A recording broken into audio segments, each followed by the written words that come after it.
Hey Waffle Gang, I do hope you are well. My name is Mark and today we're checking out some more relationship stories, and if you do love a Reddit story, why not help out and click that subscribe, that notification bell, and maybe that like button too. Super helps out the channel, it really does, and just thank you so much for being here. And let's crack on with today's first story. Much love, guys.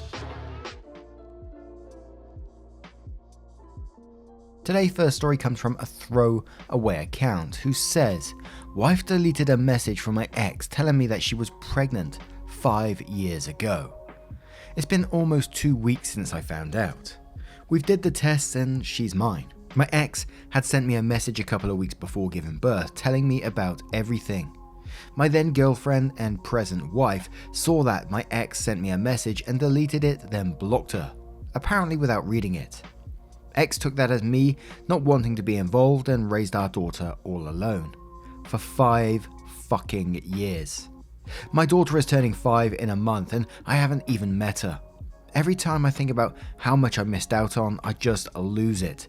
I know I must focus on what I've gained instead of what I've lost, but damn, it's hard. It's taken me 2 hours just to write this out. Don't even want to start on what my ex had to go through alone and the desperation to reach out to my mother for help when she hates her nearly more than me.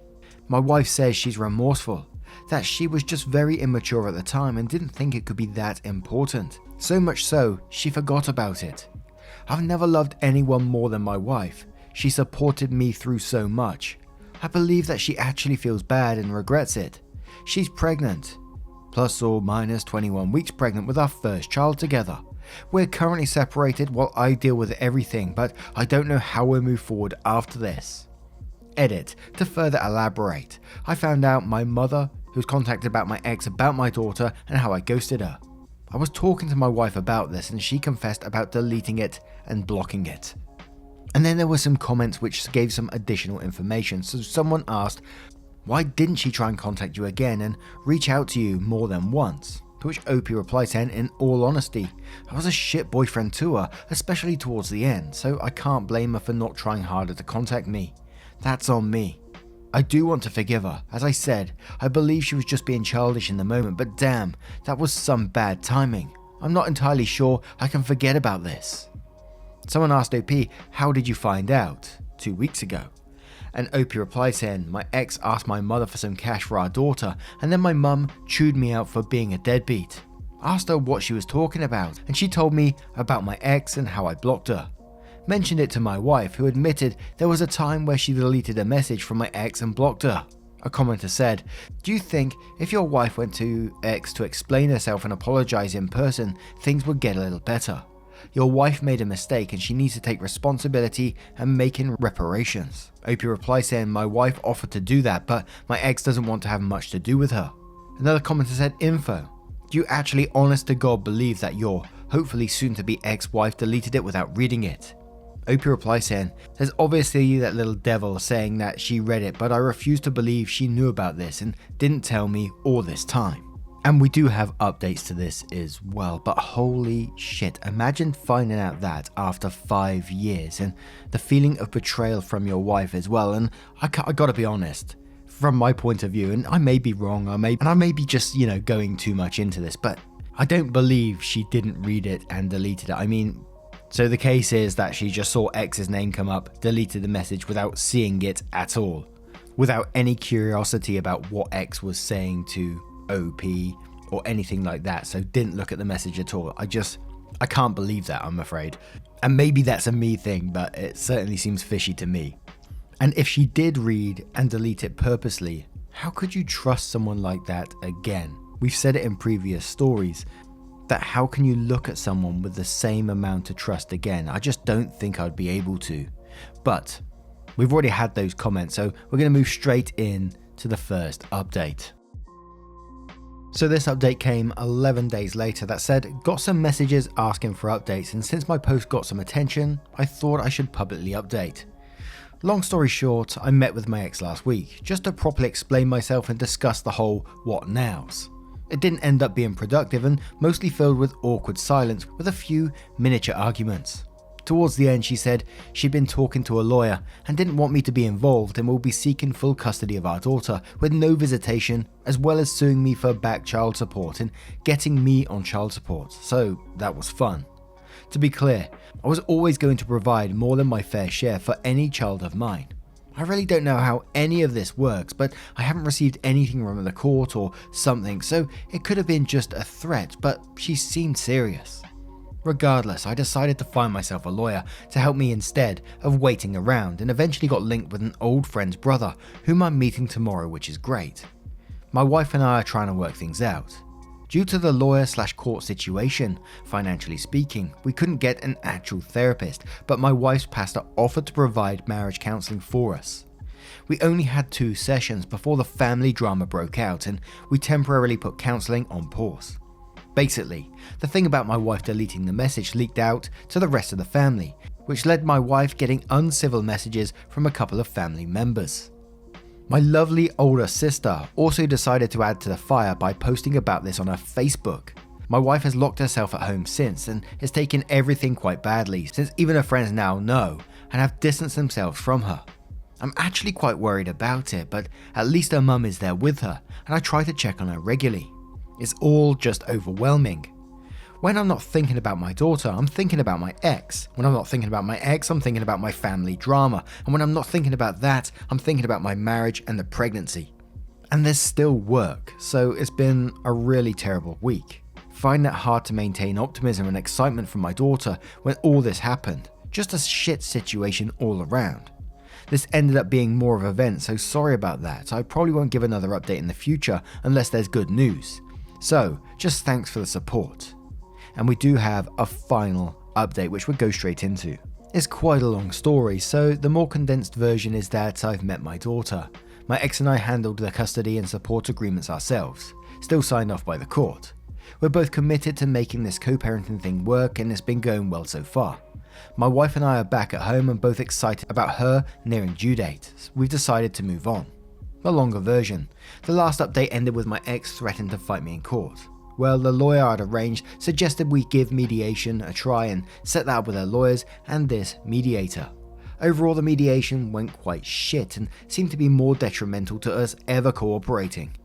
We only had 2 actual sessions and both were filled with unnecessary fighting and no resolution.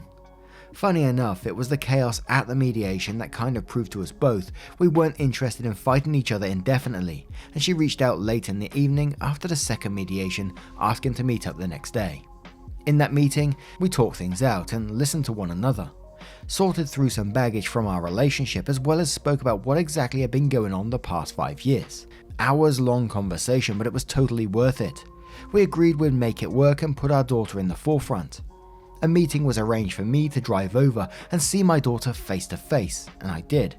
At the time I wasn't introduced properly to her as her father and she obviously was cagey around this random dude, but it was still great seeing her that first time. She was and is seeing someone to help with my transition into her life, and I've since been properly introduced to her, and she started to call me Papa, so things are going stunningly smooth, and she's coping really well with it all. Plus my ex has floated around the idea that if she could find a job/better job where I am, she'd consider moving so distance isn't too big of a problem, though that's still a big if. For now, I'll just keep driving up to her until we're acquainted enough to allow her to make the trip to me. The last update on my wife left things at my sister posting about everything and my family fighting with my wife. My sister has removed the post and apologized to my wife, although not sincere, but still an apology. Still ongoing, but attempts of reconciling my family and wife are going more or less well. My wife momentarily moved to stay with her parents to get away from everything for about a month, but has since moved back to the house with me as we're soon expecting the birth of our child in the up and coming weeks. All extremely excited over that, and we've worked through our issues. I'm sure most of you will be disappointed by this, but I do 100% believe my wife and trust that she isn't some conniving person. She's still the woman I love, and we're all to blame for the circumstance that led to this whole situation. All we can do is focus on the future. Big thanks to everyone who offered their support and well wishes as well as advice. I truly appreciate all of it, and that's it. Signed off, a happy dad of almost 2. One commenter added, "Did you bother to press your wife if she read the text or not? That was one of the most pressing questions posed in this last post, and OP replied saying, I didn't want to push it too much, but I did sit her down and ask her again, and she assured me that she never read it, only saw that it was from my ex and deleted it based on that. And I'm still coming out of this one, and I still don't believe that she did not read that text. I can't believe that, I'm afraid. And it might be just me being dramatic in this one. Absolutely, there's always that chance, you know. But they're also pregnant. There's going to be another baby on the way, and I wonder what the future holds for them. I hope it is all positive, and I hope it all goes well for them. But, you know, the behavior that possibly could have been going on here, what will the wife be like once OP's daughter starts, you know, going to their house to visit, the new baby there as well, you know, all that sort of stuff. Just don't know. We may not ever find that out, so it's all speculation, but I do find it interesting. Anyway, what do you guys make of this one? What do you think? Did she read that text message or not? Let me know your thoughts in the comments below, and let's move on to another story. And our next story comes from Thin Increase 4140, who says, am I the arsehole for telling my husband to get over his dead mother? I know that the title sounds horrible, but please listen to my side. I, female 32, married 4 years to Andy, male 37. Last June, around 11 months ago, Andy's mother passed away in a car accident. It was totally unexpected. He was super close to her and it hit him hard. He developed really bad depression. I tried my best to stay strong for him and offer comfort whenever he needed it, but it has been so hard being his emotional crutch. Andy stayed at home all day, quit his job and barely paid attention to me. I had to pay all the bills. Soon I realized that our relationship was dying. Intimacy was long gone and Andy rarely talked to me. I begged him to go to a therapist and tried all ways to help him. He refused all of them. It broke my heart to see the man I love fall to pieces. Yesterday, Andy and I had an argument. I came home from a really bad day at work and found him surrounded by rubbish on the couch. I tiredly asked him to please clean it up, but he refused. Something just snapped in me and I yelled, I think it's time you get over your mum. Andy looked at me like I was crazy and said, how could you say such a thing? My mother is not like some shit ex, it's my mother and she's dead. I apologized but told him to look at himself. No job. Depressed, throwing away his life and relationship with his wife. He said, it's already so hard, so don't make it harder. I don't need you scolding me at the hardest point in my life. I tried to get my point across, but he abruptly got mad, calling me a fucking bitch, then left. I'll admit, what I said was horrible, it was unfair to him. But I don't know what to do anymore. I feel burnt out and I desperately need someone too, just like him. I feel so alone every minute of the day. Am I the arsehole? And we're going to start off with Darwina1226, who says, not the arsehole. What you said was inappropriate based on how it was worded, and that you were feeling exhausted and overly emotional. That said, this man has refused to engage in any activities to help him heal from his loss, making every aspect of your relationship with him fall to you. Of course you were tired, of course you were burnt out. You're his wife, not his maid, chef, breadwinner, bill payer, therapist, or any of the responsibilities you've taken on. You're also not the only person who is required to keep your relationship going in the right direction. If it were me, I'd make tentative financial plans to end the marriage and be prepared to leave. In the interim, have your final chat with him about going into therapy with possible medication to ease the depression, and give him a reasonable time frame to set it up. 30 days or so. At the end of the 30 days, be prepared to leave. He has a right to forego treatment. You have a right to happiness. Just a curious poster says, not the arsehole. A leave from work to grieve is understandable, but quitting a job and not getting another one almost a year later, not making any effort to try to overcome her death, consistently not engaging in intimacy is not fair to you. You're essentially carrying the burden of housekeeper, breadwinner, and emotional caretaker. I would ask anyone saying you're the arsehole, would you feel differently if he was acting this way and they had kids? Opinionated Dread Wife says, not the arsehole. I lost my father. Also suddenly, heart attack out of nowhere, whom I was very close to, and it was hard, and having my husband support me through that was invaluable. But 11 months. Get over your dead mother was definitely not the right words because you never really get over it. It's been almost 7 years for me, but your husband definitely needs to get over himself and his misery. Honestly, does he think this is what his mother would have wanted? She would be heartbroken over the way he's acting. If she was a mother worth mourning, that is. Only a complete narcissist would be happy their kid was ruining their life and their marriage like this. You know what the hardest part about losing my father was? Realizing life was going to go on when I felt like the whole world should have just stopped. Realizing my father would never get to meet my children, but that I would still have them. Realizing he wouldn't be there for big moments, important moments, but they would still happen. That I had to pick myself up and carry on when that was the absolute opposite of how I felt. Things that still hurt when I think about them now after all this time. Your husband has avoided this moment because as much as he thinks he's hurting, this realization is the worst part and he's being a coward and avoiding it. And what this commenter said there rang very true for me as well. Whenever I think or I get sad and I get down about my mum and dad passing over the last few years, I always think, what would they be thinking of me? What would they want me to be doing now? I know my mum would give me a slap at the back of the head if I started crying about her, because that's just the type of person she is. Like, get over it, come live your life, you know.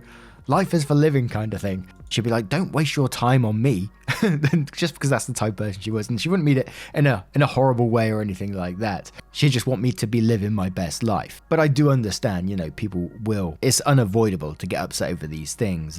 As I said recently, I went to a wedding of my niece, and there was a table dedicated to both my mum and dad with their pictures on there with like some candles and stuff like that, and it was upsetting to see because they were like, although they was there in memory, they weren't there physically to see it, and that set me off just talking about it, to be quite honest. But like the commenter said, is that you do pick yourself up and you do carry on, because the alternative is to just crumble and fall apart, which, you know, isn't productive, isn't helpful, and will damage things around you. And I'm not downplaying the way people grieve, because as I always say, you know, people grieve in different ways, but you shouldn't be doing it in a way that's damaging yourself, because no one would want that for you.